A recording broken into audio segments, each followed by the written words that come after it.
Ladies and gentlemen, Rob Lawson will be doing our national anthem this morning. Please stand or remain standing. Thank you.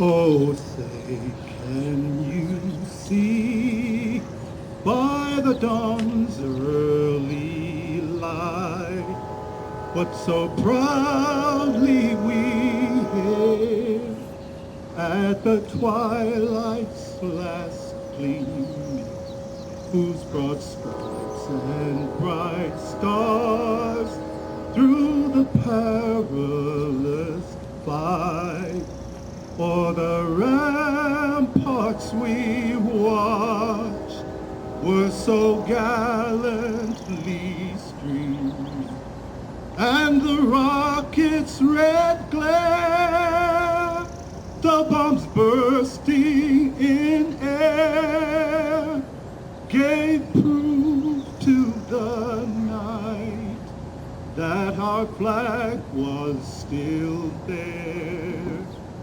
Oh, say, does that star-spangled banner yet wave o'er the land of the free and the home of the brave?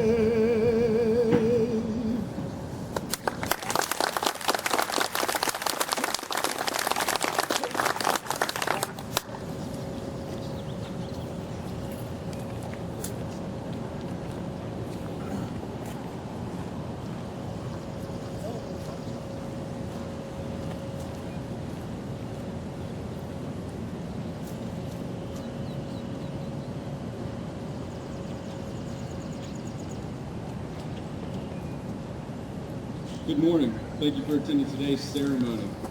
It's always a great day when we can come together and honor our country and remember the sacrifices of our veterans. As we move forward in this ceremony, I'd like to take a minute just to thank our combined honor guard here, who is commanded by Tim Hacker. He's a United States Army veteran, and he's a member of the VFW Post 7670. Special thanks to Dave Stevens, U.S. Navy, VF Post Chuck Kane 7670. Gib Warner, U.S. Navy, VFW Post 7670. John Porter, U.S. Army, VFW Post 7670. Robert Frost, he's with the Men's Auxiliary, VFW Post 7670. And Charlie Stidham, U.S. Army, he's with the AMVETS, Post 1983 in Hamilton, Ohio. Special thanks to those who participated today in the color guard. I'd like to specifically thank Craig, who, with the support of the UAW Local 2308, helped make this ceremony possible. Through his hard work and the generosity of the union, we were able to pull this off this morning. And as I said, it's a great opportunity to remember the sacrifice and service of all of our veterans and to honor our country. This time I'd like to introduce Denise Quinn. She is our guest speaker for today. So please join me in a round of applause for Denise as she comes up to the podium.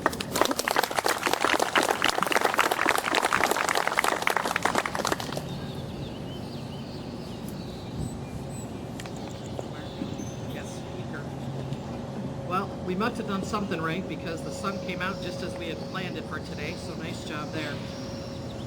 But today, at 9 a.m. Eastern Time, again at 9 a.m. Central Time, followed by 9 a.m. Mountain Time, and finally 9 a.m. Pacific Time, our fellow co-workers in Albany, Georgia, Milwaukee, Wisconsin, Fort Worth, Texas, Golden, Colorado, and finally Irwindale, California, will be kicking off Diversity and Inclusion Awareness Week with a very similar flag-raising ceremony.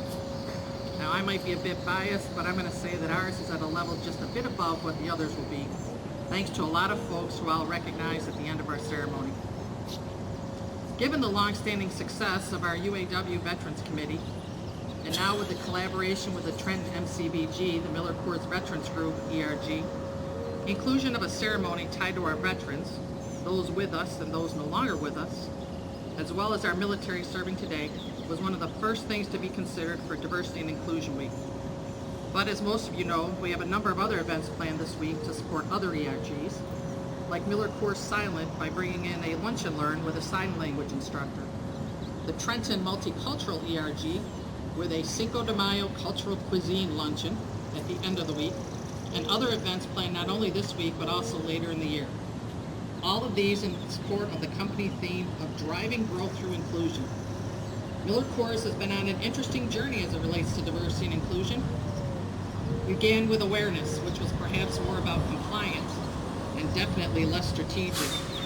We then moved into more of a discovery stage where there was recognition of the need for a defined diversity and inclusion strategy, development of inclusive leader sessions, and moving from EAGs, or employee affinity groups, to today's ERGs, employee resource groups, just like MCBG, the Vetrans group, recognizing the key role they can truly play as resources to meet our business goals, but also as a resource for leadership development and growth for those who participate. Then we began our application phase, which resulted in the D&I Summit, ERG recruitment, and an overarching ERG board. And today, we'd say we've moved into the stage of integration, which we believe supports our winning and beer goals through workforce planning to include recruiting and retaining a diverse workforce, and new learning and development opportunities that include Welcome to MillerCoors for all new employees, to better understand our organization and the role they play, the Leader in You and Inclusive Leader 2.0, to further our knowledge around diversity and inclusion and its value, and moving from a D&I Summit to the ERG Forum. We know that we must continue to grow a more diverse consumer base in order to grow our business. One of the best ways to do that is to utilize our diverse employee base. Some examples are being highlighted on the Taproom intranet site today to highlight the importance of diversity and inclusion to business. Henry's Hard Soda Hardish, targeted marketing developed for our Hispanic consumers through support from members of OLA. As they developed Spanish-speaking commercials, they actually worked with them on the translation of the Hardish catchphrase, and though it's not exact, it essentially says, have a great time, but don't party too hard.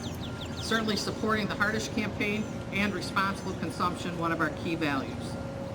Recognizing the need to market and talk about ourselves differently to stay competitive, our Chicago and Golden employees participate in Dragon Boat races in their communities at the suggestion of employees in their Asian ERGs, which in Golden ended up with 4,000 attendees visiting the beer tent and consumption of 250 cases of our product. And then last but not least is the Miller Lite sponsored Tap the Future event, a young entrepreneurs competition that allows them to present their ideas for the opportunity to be awarded up to $200,000 to fund their startup. There were over 13,000 applications this year, with a 300% increase in Hispanic participants. And when surveyed, 75% of millennials said this type of initiative positively impacts the view of us in their community. So, how does all this tie together? Diversity is a fact. It is the presence of differences that make each person unique and can be used to differentiate groups and people from one another. So if you look at the various branches of the service as an example, Army, Navy, Air Force, Marines, Coast Guard, each of those branches unique and differentiated. Inclusion, on the other hand, is a behavior. It's all about recognizing, valuing, and fully leveraging different perspectives and backgrounds to drive results. That includes all that you bring with you. Diversity and inclusion are tied to our goals and are believed to be critical to our future success. So we take time this week to bring more emphasis and attention to our diversity and inclusion strategies, but what we really need is to remind ourselves every day how powerful our differences can be when we leverage them in our day-to-day work and our personal lives. So to that end today, let's remember the unique role our veterans and our military play in our lives. Recognize the sacrifices they and their family have made for all of us. Think about your co-workers who are veterans and recognize how their military experiences and how they use them make them unique and incredibly valuable to our team. And with that, I'd like to move us forward to the next part of their ceremony. So at this time, we're actually going to lay a wreath at the base of our Veterans Memorial to honor our military and the sacrifices made by all of our veterans.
I had mentioned in the very beginning of all this that we had quite a few people to thank. So I just want to take a couple minutes to say thank you to the VFW Chuck Kane Post 7670.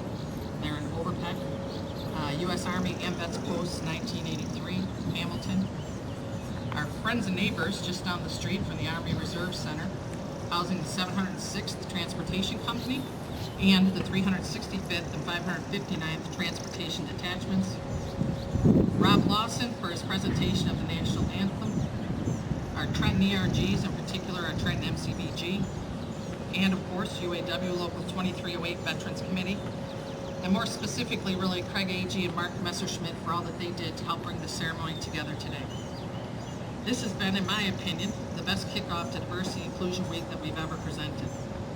I thank everyone for your participation, and this officially concludes the ceremony. Thank you for all attending.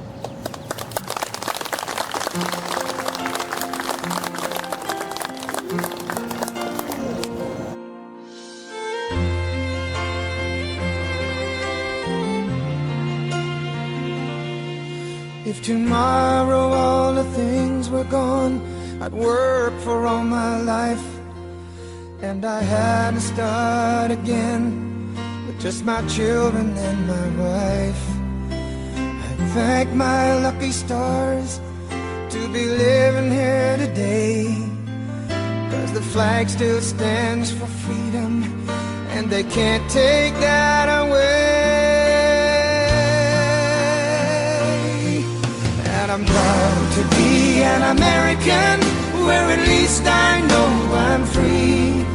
And I won't forget the men who died, who gave that right to me. And I gladly stand up next to you and defend her still today, 'cause there ain't no doubt I love this land. God bless the USA.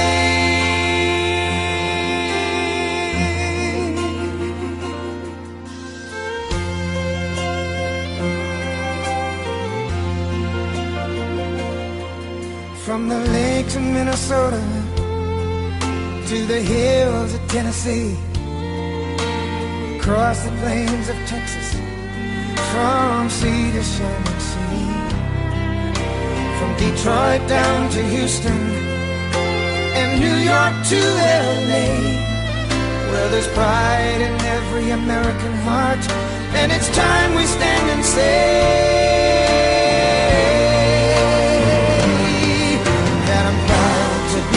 an American, where at least I know I'm free. And I won't forget the men who died, who gave that right to me. And I gladly stand up next to you and defend her